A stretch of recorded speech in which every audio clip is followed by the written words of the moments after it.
There's a period of time during this alchemical bifurcation period in our civilizational dystopia as it binarizes into light and shade, good and evil, love and fear.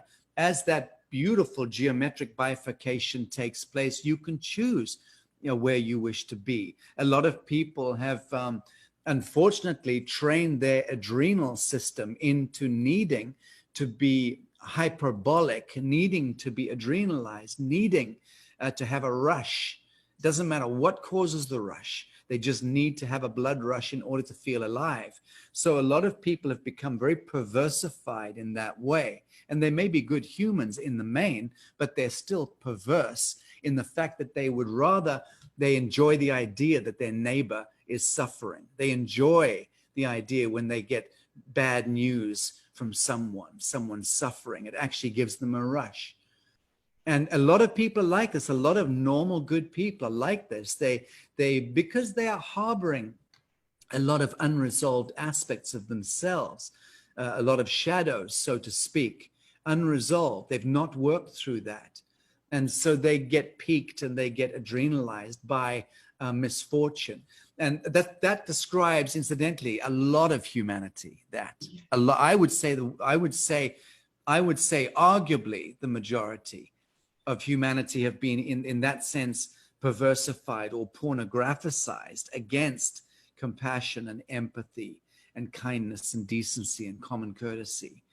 And that's why people are so quick to fight and to claw at one another or hoot the horn in the traffic or fuck you out the window. That quick rapid fire psycho-emotional reactivity that you see in the street in Manhattan or Geneva or Johannesburg, Moscow, London, doesn't matter where you are. That psycho-emotional reactivity is symptomatic of what I'm talking about, of the fact that there's a lot of unresolved shit going on in people, collectively and individually.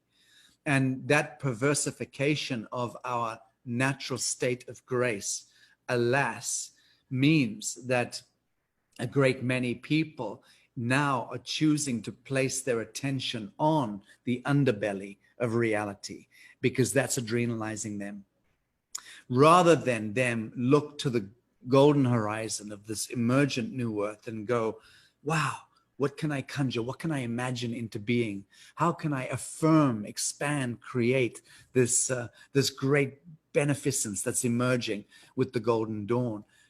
People are choosing to place attention there or there.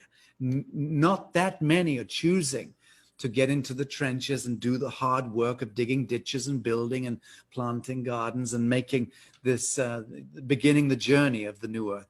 And that's where we're at. And that's a perfect geometry. And how it plays out is how it's going to play out. We will be bearing witness to that in the days ahead. But for sure, I can certainly suggest that from what I see, the sudden adult death syndrome, which describes the early onset of this genocide, which is underway, that is going to start growing. It's happening later than I anticipated. I did think February, March this year was going to be crunch time, and I was wrong. But having said that, I'm not entirely wrong, because I've spoken to medical professionals and I've heard from them that in point of fact, yes, the spiking did occur coming out of winter. But we'll see. We'll see. People are now planetary immunity is now picking up again in the Western world because of the weather, the climate, and more sun and more oxygenation and helps to boost the immune system. And we'll see on the downside, September, October, where it goes. But from what I'm hearing, it's going to start getting a little bit spooky later this year.